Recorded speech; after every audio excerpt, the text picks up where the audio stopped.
Hi hello అందరికీ welcome to my channel. This is Jhansi Rani Mouni official. ఈ రోజు mini vlog అయితే నాకు చాలా స్పెషల్ అండి. ఎందుకంటే నా డ్రీమ్ లిస్ట్లో వన్ ఆఫ్ లిస్ట్ ఒకటి అంటే నేను నాకంటూ ఒక ఇల్లు ఉండాలి. అది రెంటెడ్ అయినా ఓన్ అయినా సరే ఇల్లు తీసుకొని ఆ ఇంటి ముందు మెయింటెనెన్స్ తక్కువ ఉన్న ప్లాంట్స్ చూసుకోవాలి, వాటిని మంచిగా చూసుకోవాలి అని చెప్పేసి ఉండేదన్నమాట. నేను ఇంటికి స్టార్టింగ్ వచ్చినప్పుడు చెప్పిన ప్రసాద్కి.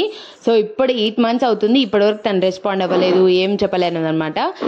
ఇంకా ఒకరోజు కాలేజ్ నుంచి వస్తుంటే అమౌంట్ వేయినా చెట్లకు డబ్బులు ఎంత అంటే అనేదే ఆలస్యం అనమాట. మనం వెంటనే నర్సరీ దగ్గరికి వెళ్ళిపోయినాము, తీసుకున్న అమౌంట్ వేసేది తనే, కాకపోతే మేమిద్దరం తెచ్చుకోవాలని నాకు చాలా ఇష్టం, కానీ తనకు టైం ఉండకపోవడం వల్ల తను రెస్పాండ్ అవ్వలేడు అనమాట. ఒకవేళ చెప్పినా ఇప్పుడు చెప్తే 6 నెలల తర్వాత చేస్తాడని నేను తక్కువ పనులు అప్పచెప్తాను అనమాట.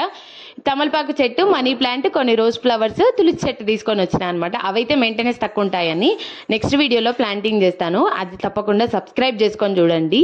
అండ్ మీకు కూడా ఇట్లాంటి చిన్న చిన్న కోరికలు ఏమైనా ఉన్నాయా ఉంటే కామెంట్ చేసేయండి.